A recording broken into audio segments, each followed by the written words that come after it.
নরখাদক এক উপজাতির কথা বলবো আজ আপনাদের।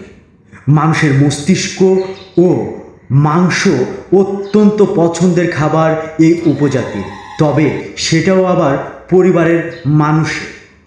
এটি তাদের কাছে অনেকটা নেশার মতো। এই আধুনিক সময়েও এসে এটা কিভাবে সম্ভব তাই ভাবছেন? আজকের ভিডিওটিতে সেই উপজাতি সম্পর্কে সম্পূর্ণ তথ্য জানানোর চেষ্টা করব আপনাদের, যারা মানুষের মাংস এবং ঘিলু খেয়ে থাকে এবং এটাই তাদের প্রিয় খাবার। সেই উপজাতি সম্পর্কে বিস্তারিত জানাবো আজ আপনাদের। এই একবিংশ শতাব্দীতে এসেও পৃথিবীর কোথাও অন্ধকার থাকার কথা না। বিজ্ঞানের আলোয় আলোকিত হচ্ছে সারা দুনিয়া। যেখানে আমরা এই পৃথিবী ছেড়ে পৃথিবীর বাইরে চলে যাচ্ছি, আমরা আবিষ্কার করছি মহাবিশ্ব, আমরা মঙ্গলে যাচ্ছি, চাঁদে যাচ্ছি। পরিবর্তন এসেছে আমাদের পোশাকে, আমাদের খাবারে, আমাদের রীতিনীতিতে। উন্নত হচ্ছে চিকিৎসা বিজ্ঞান। আমরা আবিষ্কার করছি প্রতিদিন নানা ধরনের সফটওয়্যার। আমরা বোধ হয়ে আছি সোশ্যাল মিডিয়ায়। কিন্তু আপনি অবাক হবেন, এসবের কোনো খবরই রাখে না অনেক জাতি।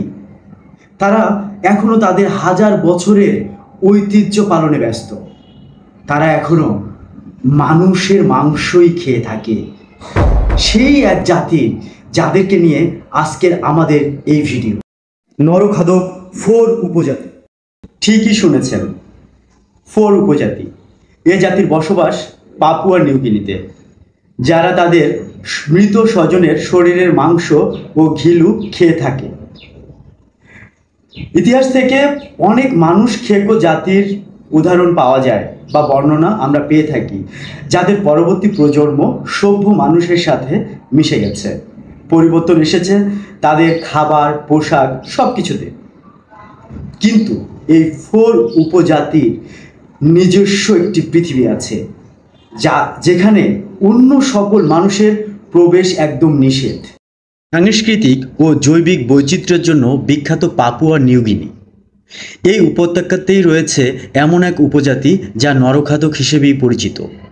4 নামের এই বিশেষ উপজাতির বাস এই দেশের পূর্বাঞ্চলে। তারা সাধারণত নির্জনেই থাকতে পছন্দ করে। মানুষের মস্তিষ্ক ও মাংস তাদের অত্যন্ত পছন্দের খাবার, তবে সেটাও আবার পরিবারের মানুষের। যখনই 4 উপজাতির কেউ মারা যেত, তারা তাদের প্রিয়জনকে শ্রদ্ধা জানাতে তাদের মৃতদেহ খেয়ে নিত। মৃতদেহের মস্তিষ্কের মাংস শিশু এবং নারীদের জন্য নির্ধারিত। শরীরের বাকি অংশের মাংস খায় পুরুষেরা। কত বছর ধরে তাদের এই রীতি চলে আসছে তার সঠিক কোনো হিসাব নেই। 4 জাতিরা প্রজন্মের পর প্রজন্ম ধরে এভাবেই প্রিয়জন মারা গেলে তাদের মাংস এবং মস্তিষ্কের ঘিলু খেয়ে নেয়। তবে মৃতদেহের মস্তিষ্ক খাওয়ার ফলে তাদের শরীরে বিভিন্ন রোগ বাসা বাঁধে। দেখা যায় এক ভয়ঙ্কর রোগ, যার নাম কুরু। এই রোগে আক্রান্ত প্রায় বেশিরভাগ মানুষই মারা যায়।